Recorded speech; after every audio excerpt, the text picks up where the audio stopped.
Hello, how are you? I'm good. It's weird. Anyway, quick update on the LA protests and beyond LA. They're still going on, and I want to point a thing out. What you need to understand, and what many logical people have already done that actually live in these areas, they've shown that the protests are taking place in like the tiniest of tiny areas in LA. And it's important that you know this. This entire thing has started with a couple of city blocks, but certain news outlets would have you believe that the entire city is on fire and out of control, which is just untrue. So if you look at the larger picture, it's clearly not the case.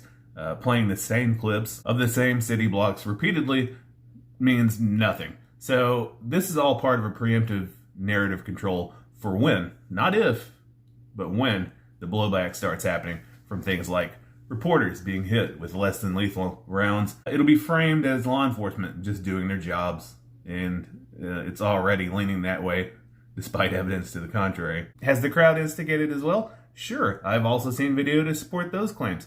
But at this point, those paid actors we've all heard so much about could come into play. It only takes one to incite mob mentality, but I can already hear it now. Those aren't paid actors, because they're only paid actors when the other side does it. I don't even know what y'all are going to say, but I know it's going to be something like that. Anyway, now you've got other major cities that have ICE raids happening now, joining in the protests in solidarity. You've got New York, Chicago, San Francisco, Denver, and quite a few other cities have had protests forming. And again, most of these protests have remained largely peaceful, with a few outliers.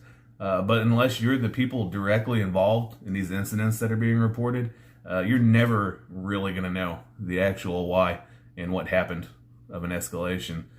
It's honestly, this is so dystopian that it almost doesn't even feel like actual reality. So anyway, to recap a few other things, in case your news cycle is still being dominated by fires that are not actually raging, Donald Trump is still appealing his criminal charges a year later. Elon Musk says he regrets some posts that he made about Donald Trump. China and the U.S. are, after 2 days of chit-chat, are apparently taking a trade framework back to their respective leaders to review. Terry Moran got booted from ABC for saying some truthful shit. Terry, hope you find a place to land. And there's a once-a-week pill in clinical trials that is showing promise to use to control schizophrenia. Look, a little speck of good news.